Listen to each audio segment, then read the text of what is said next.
Jadi bisa dibayangkan beliau-beliau ini bertugas dengan selalu dapdikduk.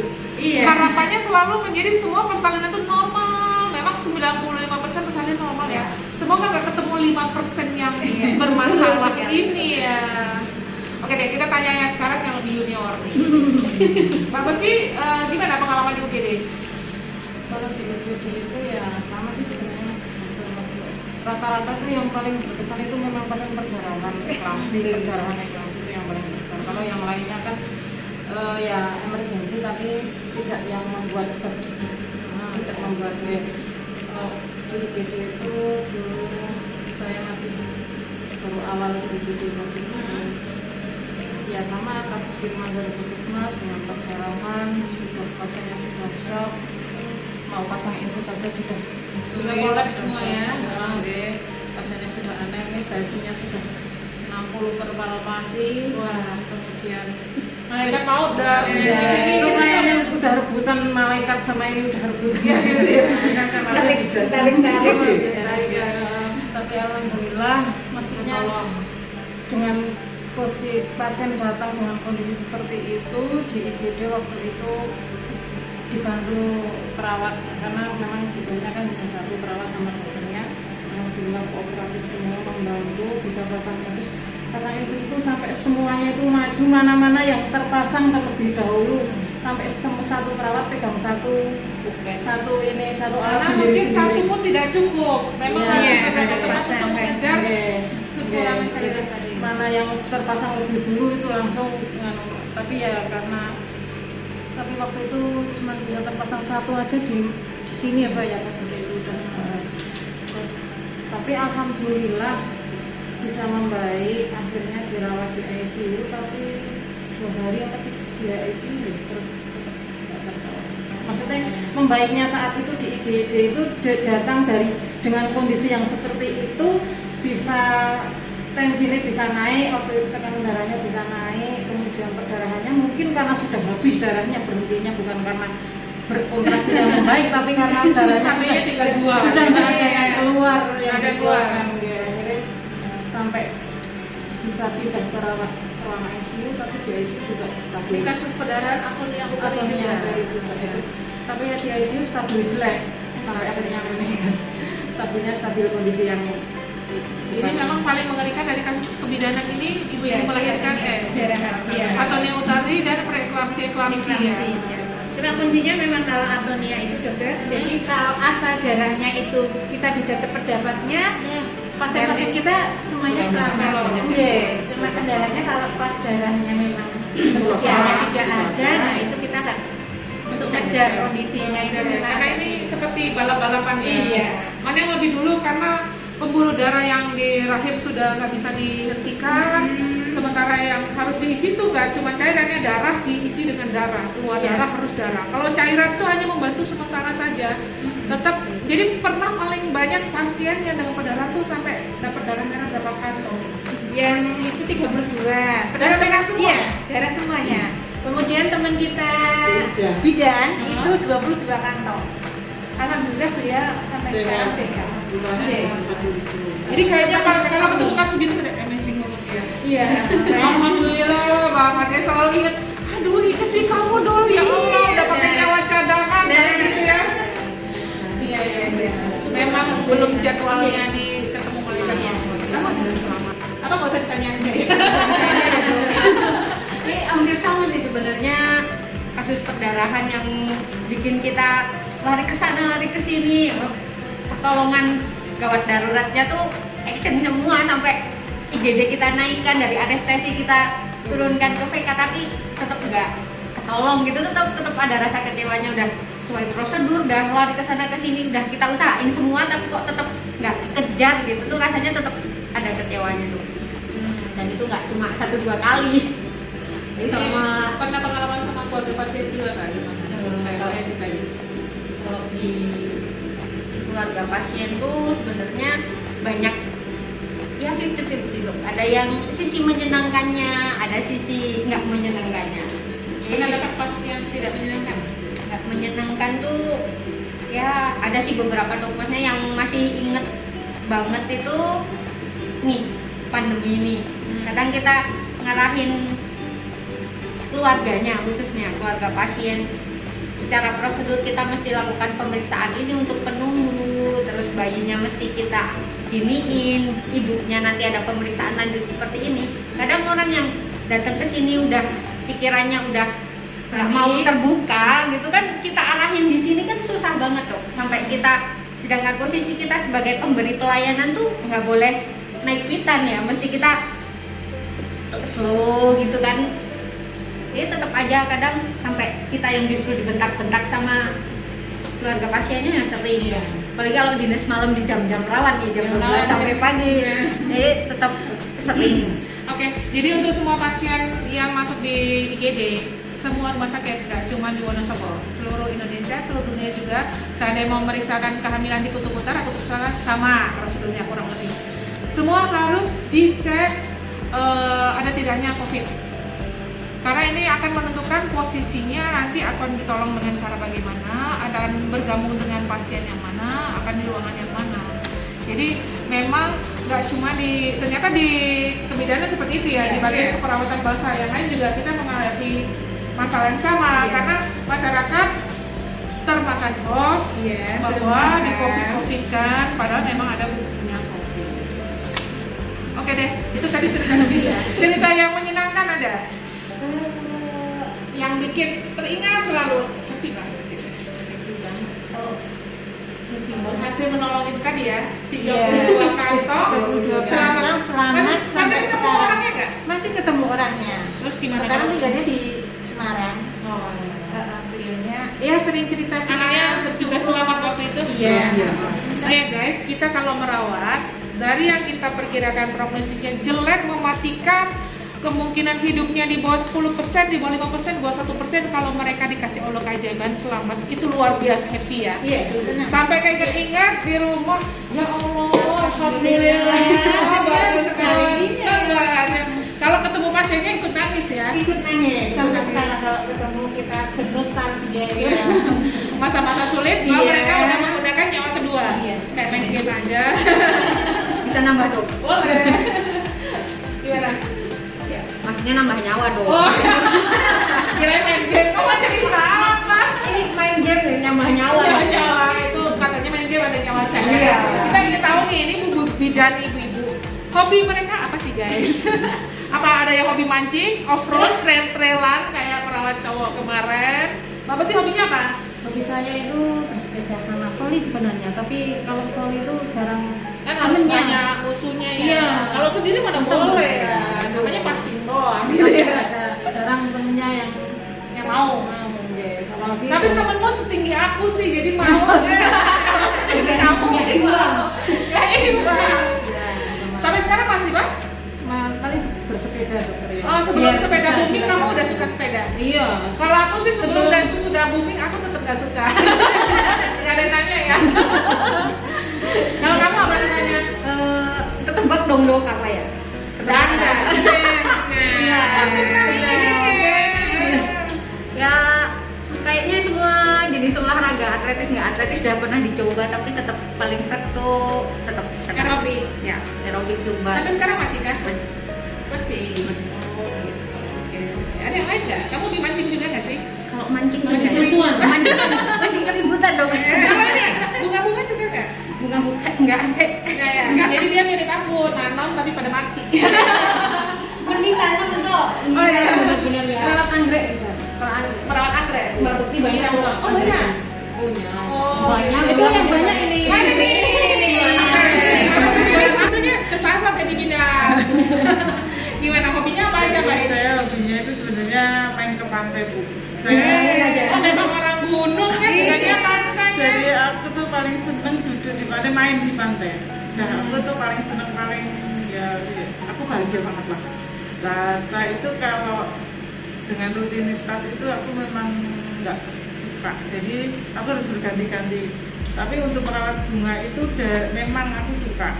Jadi kalau sudah gede sampai beranak, Senang terus ya? aku tangkal-tangkalin. Dulu kan belum pembelinya itu belum banyak Bu, karena sekarang ya? belum booming kayak gini ya. Jadi saya cuma kasihkan aja. Ada pasien minta monggo ngambil kayak gitu. Boleh nggak mau? Boleh, kalau yang punya banyak monggo saya silahkan. Walaupun itu ada harganya pun saya silahkan. Boleh. Buah juga ada, karena buah juga nggak? Buah ada, buah jambu, dan untuk persiapan pensiun saya Bu. Oh gitu. Saya Ikan juga nggak? Ikan enggak, karena ikan itu nggak bisa dititipkan Bu. Nggak bisa, maksudnya saya nggak bisa, jadi kan harus orang lain. Nah saya itu nggak mau kalau di beri gitu tuh saya nggak suka. Jadi tapi cuman kalau jambu nggak, maksudnya mau gini. Kalau aku kan nih, Bu ini ternyata dia tuh berbohong di belakangku. Tapi nek dia minta itu aku monggo. Ini jadi curhat atau curi? Aku jadi curiga nih dulu pengalaman dengan siapa ini?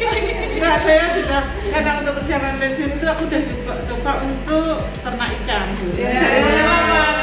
Berarti besok kalau kita makan. Iya.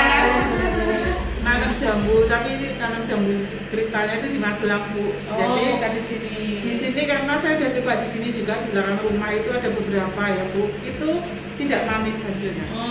Jadi lebih manis. Di Magelang kurang panas soalnya. Iklimnya ya. Di Magelang pun sama, yang saya tanam di dekat di kebun sama di bekas sawah itu pun beda. Yang enak yang mana? Yang di kebun. Ya selama ini yang saya bawa setiap saya bidan tapi sambil jualan jamu kristal Bu. Setiap minggu aku jual 100 kilo ke teman-teman aja, sama teman-teman rumah sakit, puskesmas gitu. Kayaknya dia bisa pensiun dini tuh, bisa ikut dari jamu kristal. Tapi emang kristal tuh panen terus apa ada fase? Ada, tapi cuma bedanya kadang banyak kadang sedikit aja. Jadi kalau dia ada terus, ada musim. Ada enggak, musimnya itu kalau mungkin pas musim hawanya lah itu agak banyak, musim panas kayak gitu tuh agak banyak. Kenapa dulu memilih jamu kristal? Karena waktu itu saya jalan ke pasar, terus di jalan tuh aku kok suka banget. Aku itu enggak jambu Dersono kan ya, waktu itu jambu. Aku suka banget itu. Jambu sukun. Jambu sukun. Dersono tuh manis banget. Jambu Tapi sukun di sini kayak nggak gitu. pernah. Terus ternyata aku makan tuh enak banget. Lah terus aku suka. Terus cari bibitnya. Terus cari bibitnya sampai ke Kebumen, daerah Kebumen, ke Jawa Timur saya cari sendiri Bu. Ya kadang-kadang makanya aku suka foto di sana tuh sebenarnya tuh aku usaha bukan untuk cuman sekedar main. Cuman sekarang aku suka main-main tuh karena diajak touring sama Bu Arli. Waduh, kan aku jadi kambing cantik. Bukan kambing hitam ya guys. Jadi ternyata dia hobi ke tanaman ya, tanaman dan seperti kalau Mbak ini hobinya apa? Nari juga? Enggak juga. Paling saya sukanya beres-beres. Kenapa ya? Oh, sisanya kan orang rumah tuh. Bisa dipanggil ya? Sukanya bersih-bersih ya. Beres-beres, rapi-rapi, main sama anak-anak. Oh gitu ya. Anaknya berapa Mbak? Satu, ya? alhamdulillah. Main sama anak apa anak-anak? Anak-anak. Sama ternak ya? Gitu ya. Jadi kalau misalnya untuk Wonosobo ini hampir bisa dipastikan mereka hobi laut. Karena mereka di gunung. Coba diajakin, hai guys, ayo naik gunung. Ah, ngapain lu di gunung? Naik gunung. Iya dong. Naik gunung. Tetap ada sisi menariknya lah gunung. Meskipun kita orang gunung tapi ya gitu ya. Tetap ada sisi Indahnya di sana. Padahal aku dulu waktu mahasiswa pakai naik gunung lah. Kalau sekarang, ayo naik gunung, mikir-mikir ya. Aku nemuin pas sekolah bawah aja ya. Oke deh, itu udah bicara tentang moto. Tentang hobi ya. Sekarang ada moto hidupnya apa sih? Kamu punya nggak? Bukan Ajinomoto ya. Motonya apa? kalau dibilang moto kayaknya nggak ada deh. Ya, pedoman, prinsip. Prinsip apa ya? Skip. Kamu dulu. Apa ya? Bermanfaat untuk orang lain. Yes. Udah, cukup. Nah, itu Orang lain. bagus banget. Ya. Insya Allah menjadi dalam aliran darah ya, DNA-nya udah itu ya. Amin. Kalau Mbak ini? Kalau saya ingin mengantarkan anak-anak saya saya menjadi anak yang soleh-solehah, Amin. jadi anak yang mandiri. Cukup hanya itu, Bu. Dari dulu saya ingin anak saya bahagia, mandiri, tanpa harus meributkan orang lain. Udah jadi ayah belum sih? Belum. Oh, belum ya. Tapi baru OTW. lulus sekarang, udah kerja baru 1 tahun. Oke. Bentar lagi bakalan Insya Allah. Iya. Mohon doanya. Nggih. Kamu belum punya kan? Iya, ini. Kamu belum punya. Dia lagi mikir guys.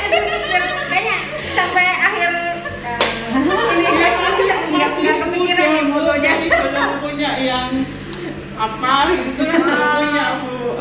Mbak Putih apa? Kalau saya apa ya, kadang tuh kok mengejar dunia ki nggak usah nemen-nemen gitu. Ah iya. Saya pribadi loh, ini saya pribadi. Maksudnya misalnya ada sesuatu yang harus ada apa bab rezeki misalnya, yuk bisa berpikir santai, oh berarti itu bukan rezeki saya kalau tidak sampai ke saya, kok jadi milik saya, berarti ini rezeki saya segini, kok akhirnya harus saya berikan ke orang lain, atau ada sesuatu yang harus saya bayarkan, harus ada sesuatu yang harus saya keluarkan, oh berarti memang itu sebenarnya rezekinya dia. Nah, jadi beliau bisa udah berpikir memahami slow gitu loh ilmu tentang rezeki. Jadi orang yang selalu cemas, takut, deg-degan, berhutang sana sini. Aku nggak nyindir ya. Sana sini itu berarti ada kekhawatiran akan rezeki. Padahal kalau udah pasrah, udah tahu ilmunya, nggak ada serik-serik sama orang kan. Ih, Mbah ini sebulan dapat banyak banget, sampai dia bisa tiap minggu dia ke pantai mana, nyelur di mana gitu. Kok kita mainnya di alun-alun aja misalnya gitu ya. Jadi kalau mau iri pada rezeki orang, iri juga dengan cara beliau mati. Iya. Jadi nggak boleh. Itu tiap orang ada jalur-jalurnya sendiri. Nanti kita nggak tahu jalurnya dari seperti apa, nggak boleh iri sama yang lain. Kamu udah ada? berkadang cukup berarti. Ah, ya. Iya. Selalu merasa syukur, selalu bersyukur. Iya. Jadikan syukur dan sabar sebagai penolong. Iya. Oke, saya dapat bonus rumah sakit itu, Bu. Nah. Yang saya ingat saya ya, Bu. Saya tidak pernah ingat pernah dapat dirawat. Dalam artian kemarin sama sekali naik apa turun saya itu sampai nggak tahu. Alhamdulillah. Selalu Selalu saya oh ya sudah Iya. baru segitu kan kayak gitu. Saya nggak, dan saya tidak pernah diit jenengan kita untuk berapa, tidak pernah belum pernah saya. Karena saya memang cuman karena zaman dulu ya, Bu, maaf, dari awal kita jadi pegawai itu memang banyak karena dapatnya 20.000 bulan sekali, 3 bulan sekali itu dapatnya 20.000 itu sama. Jadi kita tahu nek yang setelah ada unduh usuknya itu saya juga nggak pernah. Oh kemarin Nah, ada kalau ujian, sekarang saya satuannya 20.000 US dollar kali ya. Kalau tiap ini gitu ya. Maunya digaji pakai dolar gitu dong. Kamu udah ada belum? Nggak ada. Oh, nggak ada, ya udah di skip aja. Oke deh, ada yang ingin disampaikan nggak? Apa yang betul pengen diceritain gitu? Kalau saya sih sebenarnya inginnya di rumah sakit ini ya, untuk ruang persalinannya itu, karena saya dulu cita-citanya ingin jadi psikolog. Jadi kayaknya kalau jadi psikolog di pandangan saya itu ayem gitu ya, tenang gitu. Makanya kalau bisa nih, harapan saya di kamar bersalin ini ada ruangan yang memang bisa merelaksasi ibu-ibu yang mau bersalin. Oh. Karena kan kalau ibu mau bersalin sudah panik ya, apalagi kalau misalnya itu anak yang pertama atau mungkin itu ada kegawat daruratan. Jadi kalau misalnya ada musik mungkin itu bisa jadi relaksasi untuk Kan di sini pasien-pasien udah ada kita. komputer, kenapa nggak langsung dikerjain aja? Yang mana? Ada yang suara masuk ini nggak? Suara masuk ada, dulu pernah ya, awal-awal kita COVID itu ada ya suara masuk, tapi sepertinya lebih banyak ke informasi-informasi ya, musiknya hanya. Maksudnya kalau di sini kamu ada komputer tinggal digedein aja, diarahin ke situ speakernya kan bisa. Oh gitu ya. Iya, yang single aja. Atau di radio atau tip atau HP. Lebih yang penting pakai HP sendiri-sendirinya pasien loh sebenarnya. Kalau pakai Jadi ini musik setengahnya hipnoterapi. iya, betul sekali. Ada yang 100 Maksudnya yang hipnotis bidangnya gimana? gimana itu? Oke, kita pengen tahu masih ada nggak kalian ini punya cita-cita yang belum tercapai sampai sekarang? Ada Apa? menghajikan kedua orang tua. Tapi kamu udah haji? Seharusnya tahun kemarin tapi karena pandemi ditunda. Oh iya, berarti udah dapat kuota ya. Karena yang berkewajiban haji adalah yang mampu. Kalau orang tuanya nggak mampu, kita harus mengajikan diri kita sendiri. Kalau kita udah selesai, baru mengajikan yang lain. Karena kewajibannya seperti itu. Kamu apa? Pengen punya anak 10? Enggak, kayaknya 10 kebanyakan deh dok. Ya berarti berapa? 20? Iya, jangan dong. Oh, punya anak 6 kembar semua. Kalau masalah jumlah anak kayaknya nggak perlu dicita-citakan deh. Dibuat saja ya. Ini konten untuk 17 tahun ke atas. Kalau cita-cita sih sebenarnya banyak ya dok. Maksudnya pengen punya usaha sendiri yang jelas. Banyak itu. Ini cita-cita dunia ini. Iya. pengen punya tempat usaha sendiri, tapi juga belum kepikiran mau usaha apa nih. Yang jelas pengen punya usaha aja. Aku tahu, bikin tempat senam. Jadi Oh, kamu iya, ada kita juga jadi instruktur ya. 2 lantai, yang atas bawah buat senam. Jam berapa? Kan kamu mau bikin cikran Iya. juga. Kamu dipikirin ya, catat Iya. ya. Terus kan jadi apa lagi? Tetap sih masih kepikiran pertambangan itu sih masih tetap. Kayaknya nggak belum bisa move on juga dong. Nanti anakmu aja dipaksa. Iya, nggak boleh maksa. Oh, iya, iya. Tapi tetap masih kepikiran ke sana sih. Oke, Mbak Hedi, ada yang belum? Pengen haji aja karena saya anak udah kerja, tinggal anak 1 ya. Sudah dapat ini, antrian? Rencana lagi tahun ini mau daftar karena anak udah selesai toh, Bu. Jadi saya sudah alhamdulillah rumah dan lunas, nggak punya utang. Terus rencana Alhamdulillah. ada utang kecil aku ya nggak tahu. Maksudnya tuh tanggungannya tidak terlalu berat lah. Waktu itu memang aku pengen anaknya selesai dulu. Sebenarnya waktu itu kalau memaksa bisa Bu, tapi saya nggak berani dengan spekulasi setengah memaksa. Udahlah masa daftar haji kayak gitu tuh nggak berani kalau anak saya tuh belum mapan kayak gitu. Oke, baik. Saya sederhana sekali, ingin membahagiakan orang tua. Kebetulan orang tua saya tinggal ibu, dan alhamdulillah ibu bersama saya sekarang. Jadi selama orang tua masih hidup itu jadi Semaksimal surga. mungkin. Jadi surga buat anak-anaknya. Seoptimal mungkin. Karena kita juga berpikir seperti itu belum tentu loh. Beliau atau kita duluan. Iya. Karena semua itu antri dan kita udah tahu antriannya duluan mana, belakangan mana. Kalau aku sih ngalah aja di belakang. Maunya gimana? Ada tambah lagi? Sudah ya, gitu guys, kita udah ngulik-ngulik kehidupan pribadi mereka dan aib-aib mereka. Jangan dibilang aja. Aib ya, hobi-hobi yang gak jelas ini. Kamu rencana mau naik gunung apa? Ya, dokter Alin deh. Kalau dokter Alin pengen Nah, kamu pengen ke Semeru nggak tuh 6 hari 6 malam? medanya gitu deh. Nah ya, cari yang simpel-simpel aja lah ya, gunung perahu 4 jam nyampe gitu ya, nggak sampai. Perahu 4 jam, 1,5 jam gitu. Ayo, Iya, aku 4 jam. Aku nggak percaya. Itu kayaknya tuh naik skuter ya, sampai aja. Beneran, Lari ya, jadi 90 menit sampai atas. lewat Banten. Enggak, perahu kan? Yang lewat Banteng.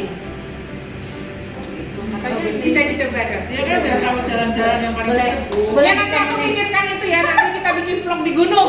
boleh mau kapan? Boleh. Oke guys, nampaknya kita udah cukup nih, hahihi, nggak jelas kayak gini deh.